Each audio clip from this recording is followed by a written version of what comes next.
Now illustration number 1, आपको illustration दिया हुआ है, मींस यहाँ पर एक कुछ ट्रांजैक्शंस दिए, सपोज कोई कंपनी है जिसके आपको उनके रेगुलर जो ट्रांजैक्शन हो रहे हैं वो दिए हुए हैं, उनको 31 जनवरी तक के उनके ट्रांजैक्शंस दे के रखे हुए हैं।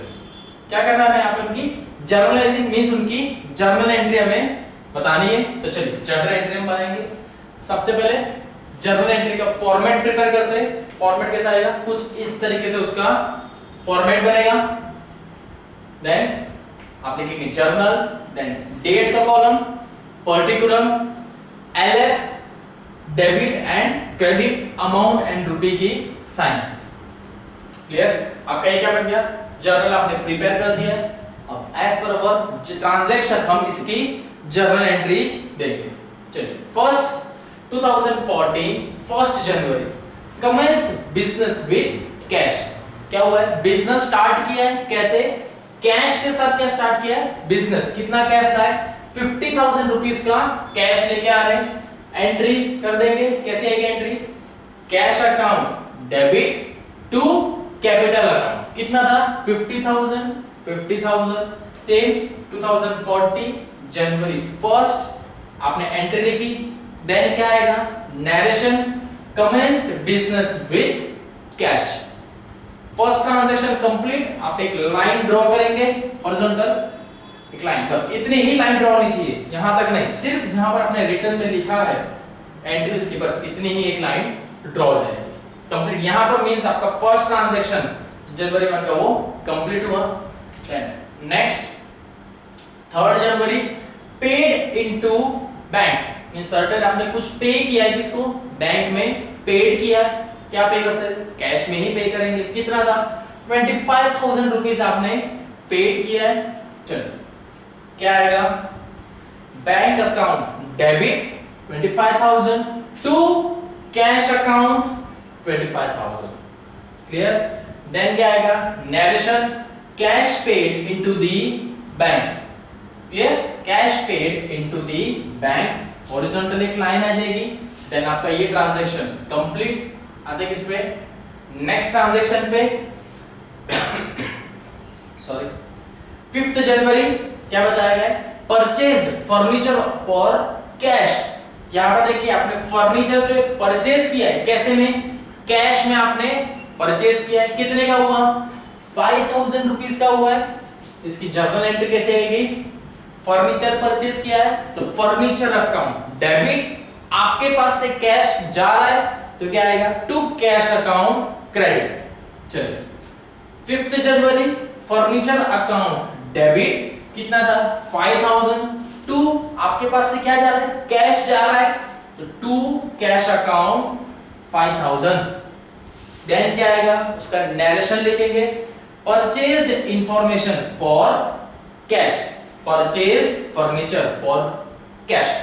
यहां पर अमाउंट लिखने की आपको जरूरत नहीं है कि मैंने इतने का परचेज किया था, जरूरी नहीं है, क्योंकि आप ऑलरेडी यहां पर अमाउंट तो उसकी बता ही रहे। देन कौन सा आ गया, 8 January purchase goods and paid by cheque. Means यहां पर आपने कोई गुड्स परचेज किए होंगे, उस टाइम आपने कैश नहीं दिया, उसे चेक दे दिया। तो चेक कितने का दिया था आपने, 15,000 का आपने उसे चेक दिया। कितने का दिया है, 15,000 का चेक दिया। क्या हुआ यहाँ पे, परचेज किया है गुड्स, तो एंट्री किस तरीके से आएगी, परचेज अकाउंट डेबिट, कितना, 15,000। आपने कैश दिया है, नहीं, आपने पैसे जरूर दिए, लेकिन कौन से वे में दिया, आपने चेक दिया है। अब चेक कहां जाएगा, फाइनली बैंक में ही जा सकता है सिर्फ, तो टू बैंक, क्या होगा, to bank account 15,000। Clear? Then क्या आएगा, उसका narration, purchase goods and paid by cheque. जो आपको क्वेश्चन दिया होता है ना, सेम वही का वही भी आप नरेशन में लिख देंगे ना तो भी चलता ही है, क्योंकि आपको मेन वहां पे सेंटेंस इन रिटर्न वर्ड्स में आपको बताना है कि कौन सा ट्रांजैक्शन किया आपने, बस। तो इस तरीके से भी आप बता सकते हैं, जो आपका क्वेश्चन है वही लिख दीजिए, है ना। और अदरवाइज थोड़ा सा चेंज करके लिखना हो या प्रॉपर फॉर्मेट में तो भी लिख सकते हैं, बट रिमेंबर मीनिंग चेंज नहीं होना चाहिए। क्लियर? चलिए देन अगेन 8 जनवरी को पेड फॉर कैरियज, आपने क्या किया है, कैरियज पे किया है, कितने का था 500 रुपीज का आपका क्या था कैरियज था जो आपने पे किया। आ जाएंगे हम 8 जनवरी पे, तो कैसा आएगा कैरियज अकाउंट, पहले कैरियज क्या था 0 था, अब कैरियज बढ़ गया, किस में आएगा डेबिट साइड, और कैश आपके पास से गया तो किस पे आएगा क्रेडिट साइड पे। कैरियज अकाउंट डेबिट कितना था 500, then to cash account credit में कितना आएगा 500, नरेशन लिखेंगे cash paid for carriage charges, है ना। देखिए इन लोगों ने थोड़ा सा अपने वे में उन्होंने लिखा है कि कैश पेड किया है किसका कैरियज का चार्जेस थे जो पे किए, है ना। थोड़े से क्वेश्चन से अलग एक फॉर्मेट में लिखा है, आप अपने ओन वे में लिख सकते हैं, लेकिन रिमेंबर मीनिंग चेंज नहीं होना चाहिए। अगेन नेक्स्ट डेट पे आएंगे 14th January, purchase goods from के मूर्ति। रिमेंबर वन थिंग ऑलवेज कि जब भी किसी का नाम आ रहा है ना तब क्या होता है करेक्ट, क्या होता है वो क्रेडिट ट्रांजैक्शन ही होता है। जब भी किसी का नाम आएगा तो क्या होता है वो क्रेडिट ट्रांजैक्शन, मींस हमने परचेस किससे किया है कि मूर्ति से, कितना 35,000 रुपीस का हमने परचेस किया है। इन फ्यूचर में मुझे ये मूर्ति को पैसा देना पड़ेगा, मेरी लायबिलिटी बढ़ गई है।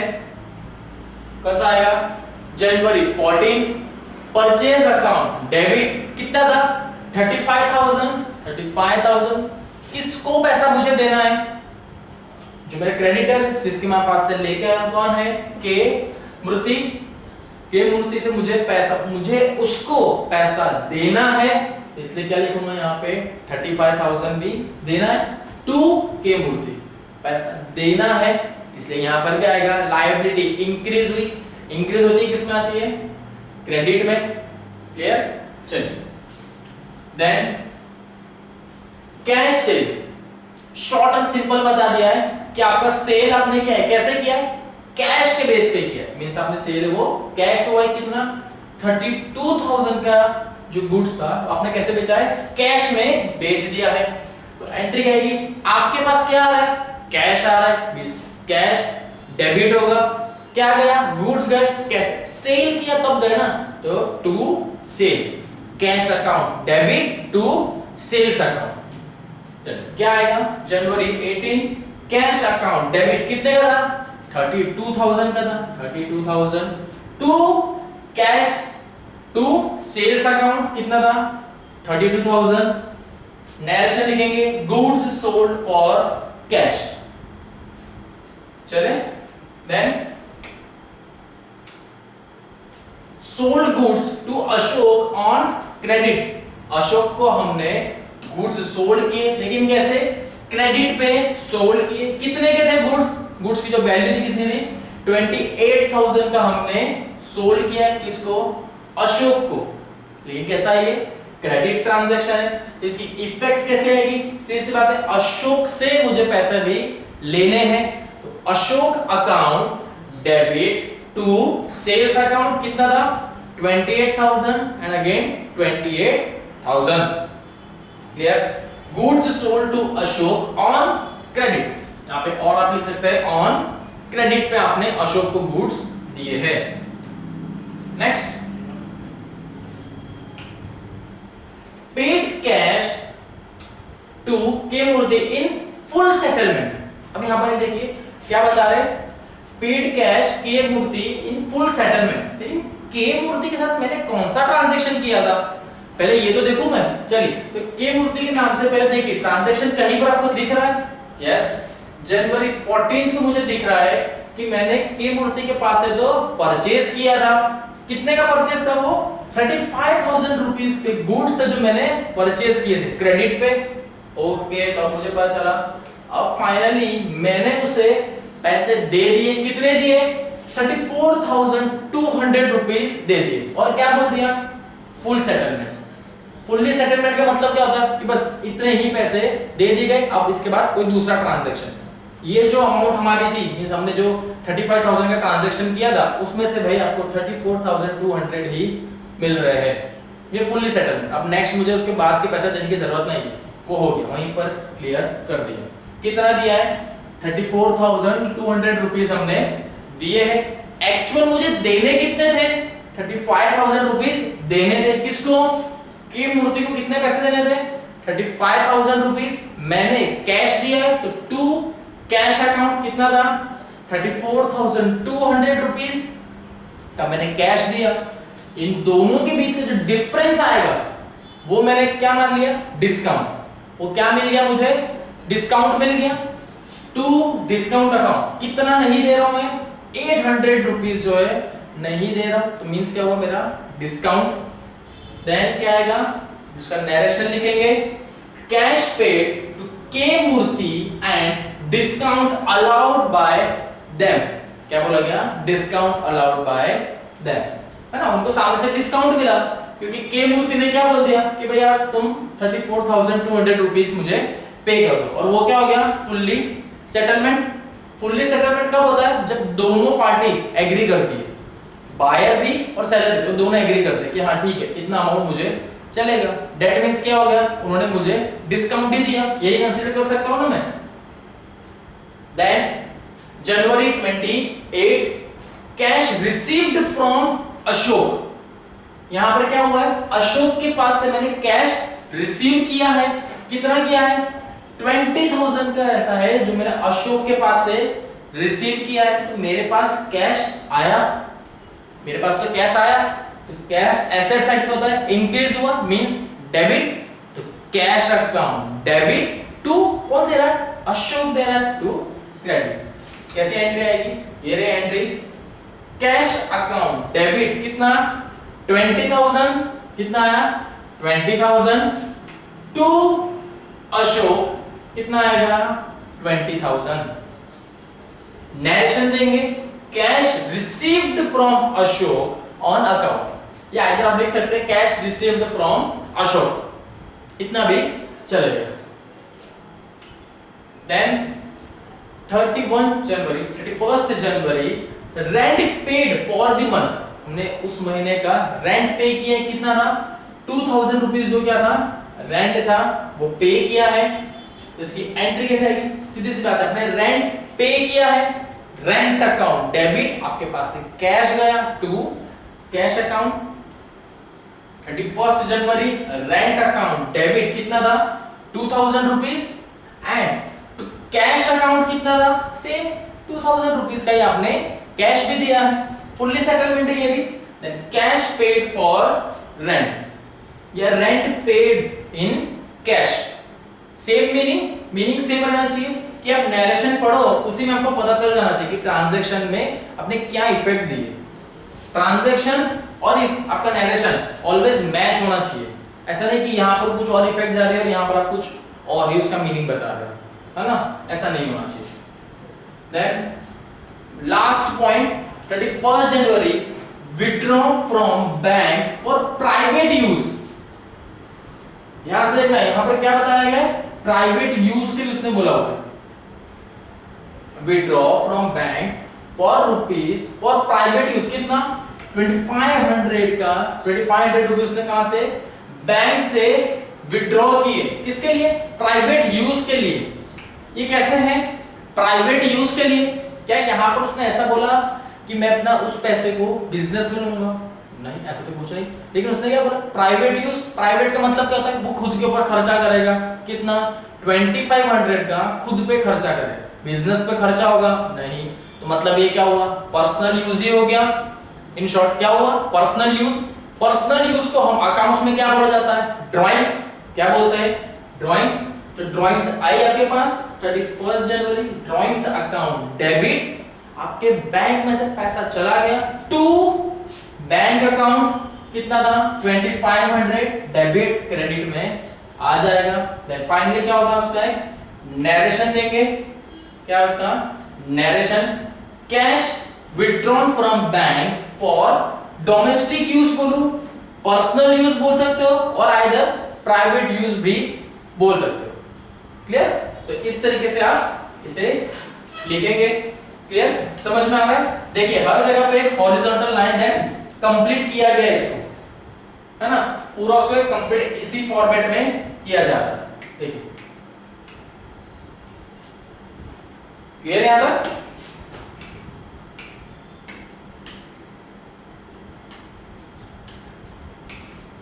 तो यहां पर हमारा फर्स्ट इलस्ट्रेशन कंप्लीट हुआ। आपको बेसिक बता दिया कि एक जर्नल एंट्री कैसी होगी, कि लेजर के अंदर जनरल एंट्री के बेस पे ही हम उसकी एंट्री करेंगे, है ना। देन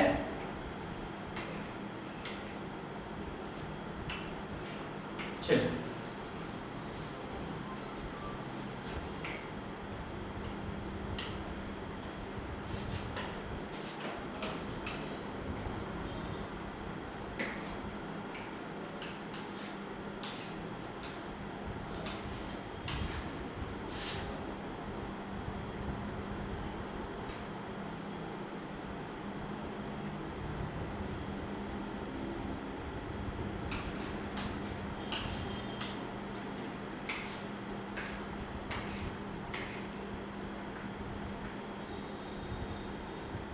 तो इसके अंदर हमारा जो एग्जांपल है और जो इलस्ट्रेशन हम लोग वो देख लेते हैं पूरे।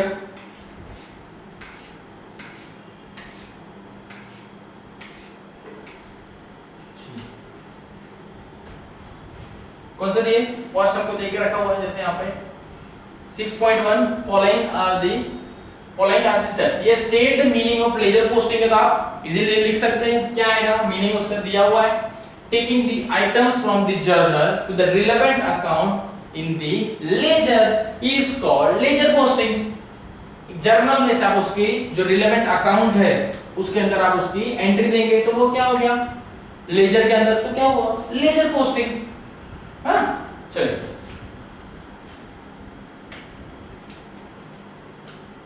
देन यहां पर आपको कुछ सेंटेंसेस दे के रखे हुए हैं जर्नल के रिगार्डिंग। आपको इसको रीअरेंज करना हो कि किस तरीके से, अगर आप इसकी इफेक्ट दे रहे हैं तो पहले कौन सा इफेक्ट आएगी, है ना।